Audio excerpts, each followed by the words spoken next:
Wednesday, July 3, 1895. Generally speaking, human religion begins with fear. The fear of the Lord is the beginning of wisdom. But later comes the higher idea: perfect love casteth out fear. Traces of fear will remain with us until we get knowledge, know what God is. Christ, being man, had to see impurity and denounced it. But God, infinitely higher, does not see iniquity and cannot be angry. Denunciation is never the highest. David's hands were smeared with blood. He could not build the temple. The more we grow in love and virtue and holiness, the more we see love and virtue and holiness outside. All condemnation of others really condemns ourselves. Adjust the microcosm, which is in your power to do, and the macrocosm will adjust itself for you. It is like the hydrostatic paradox. One drop of water can balance the universe. We cannot see outside what we are not inside. The universe is to us what the huge engine is to the miniature engine. And indication of any error in the tiny engine leads us to imagine trouble in the huge one. Every step that has been really gained in the world has been gained by love. Criticizing can never do any good. It has been tried for thousands of years. Condemnation accomplishes nothing. A real Vedantist must sympathize with all. Monism or absolute oneness is the very soul of Vedanta. Dualists naturally tend to become intolerant, to think theirs as the only way. The Vaishnavas in India, who are dualists, are a most intolerant sect. Among the Shaivas, another dualistic sect, the story is told of a devotee by the name of Ghantakarna or the bell-eared, who was so devout a worshipper of Shiva that he did not wish even to hear the name of any other deity.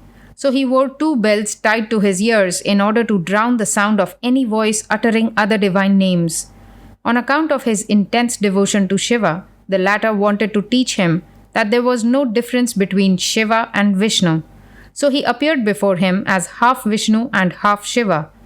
At that moment, the devotee was waving incense before him, but so great was the bigotry of Ghantakarna that when he saw the fragrance of the incense entering the nostril of Vishnu, he thrust his finger into it to prevent the god from enjoying the sweet smell. The meat-eating animal, like the lion, gives one blow and subsides, but the patient bullock goes on all day, eating and sleeping as it walks. The live Yankee cannot compete with the rice-eating Chinese coolie. While military power dominates, meat-eating still prevails, but with the advance of science, fighting will grow less, and then the vegetarians will come in. We divide ourselves into two to love God. Myself loving myself. God has created me and I have created God. We create God in our image. It is we who create Him to be our master. It is not God who makes us His servants. When we know that we are one with God, that we and He are friends, then come equality and freedom. So long as you hold yourself separated by a hair's breadth from this eternal one, fear cannot go. Never ask that foolish question, what good will it do to the world? Let the world go. Love and ask nothing. Love and look for nothing further. Love and forget all the isms. Drink the cup of love and become mad.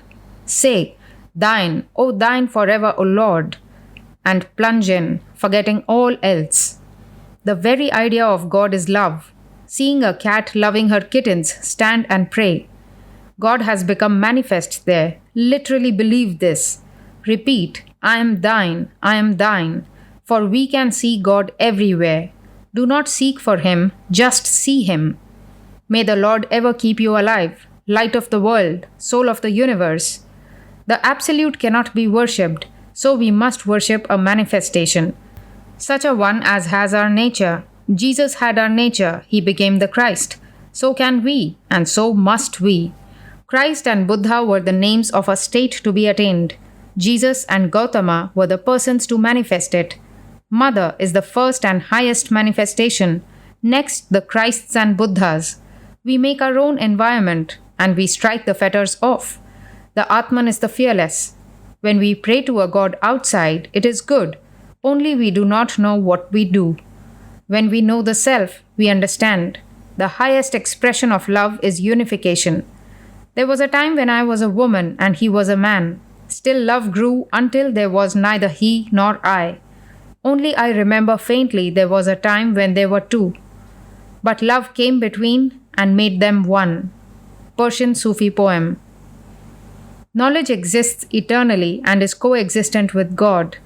The man who discovers a spiritual law is inspired, and what he brings is revelation. But revelation too is eternal, not to be crystallized as final and then blindly followed. The Hindus have been criticized so many years by their conquerors that they, the Hindus, dare to criticize their religion themselves, and this makes them free. Their foreign rulers struck off their fetters without knowing it.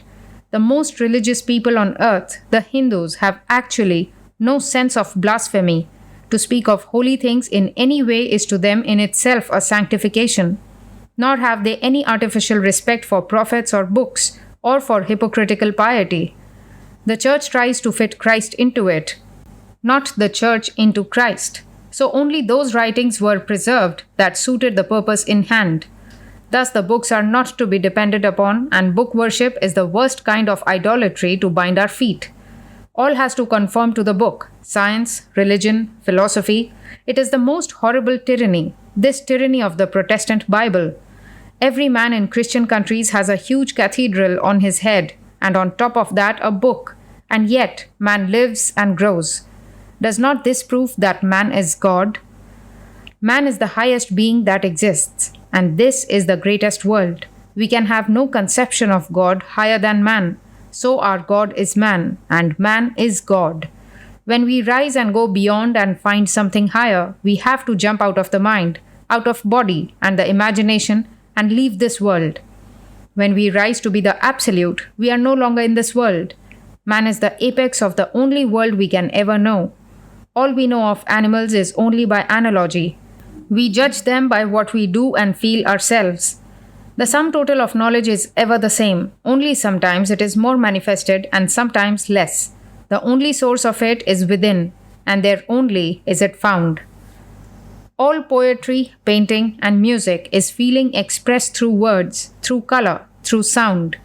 Blessed are those upon whom their sins are quickly visited, their account is the sooner balanced. Woe to those whose punishment is deferred, it is the greater. Those who have attained sameness are said to be living in God. All hatred is killing the self by the self. Therefore, love is the law of life. To rise to this is to be perfect, but the more perfect we are, less work, so-called, can we do. The Satvikas see and know that all is mere child's play and do not trouble themselves about anything. It is easy to strike a blow, but tremendously hard to stay the hand.